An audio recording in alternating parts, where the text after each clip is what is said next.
Halo teman-teman, hari ini kita akan belajar mengenai sumber daya alam yang ada di Indonesia. Tahukah teman-teman sumber daya alam apa saja yang ada di Indonesia? Seperti yang kita tahu, Indonesia kaya akan sumber daya alam. Dikatakan sumber daya alam karena berasal dari alam. Laut di Indonesia terkenal akan ikannya.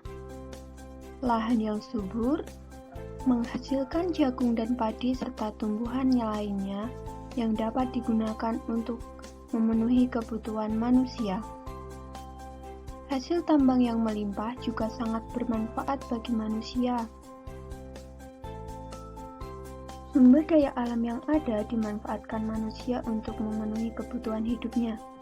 Lalu, tahukah teman-teman jenis-jenis sumber daya alam yang ada di Indonesia?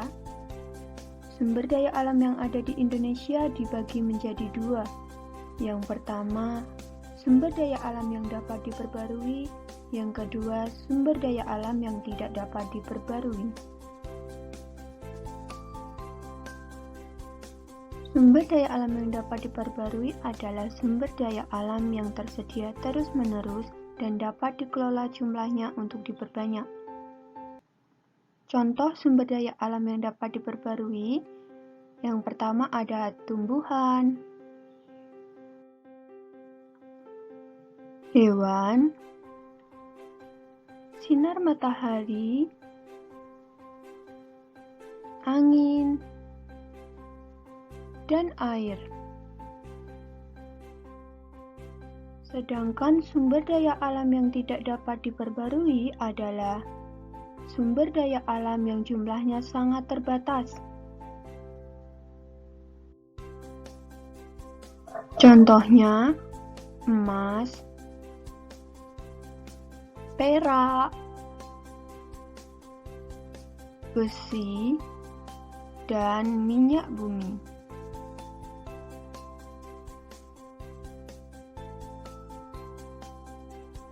Lalu, bagaimana cara kita menjaga kelestarian sumber daya alam?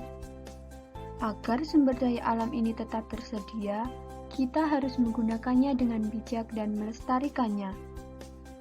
Sudahkah teman-teman menjaga kelestarian sumber daya alam? Mari kita jaga dan melestarikan sumber daya alam di Indonesia dengan baik.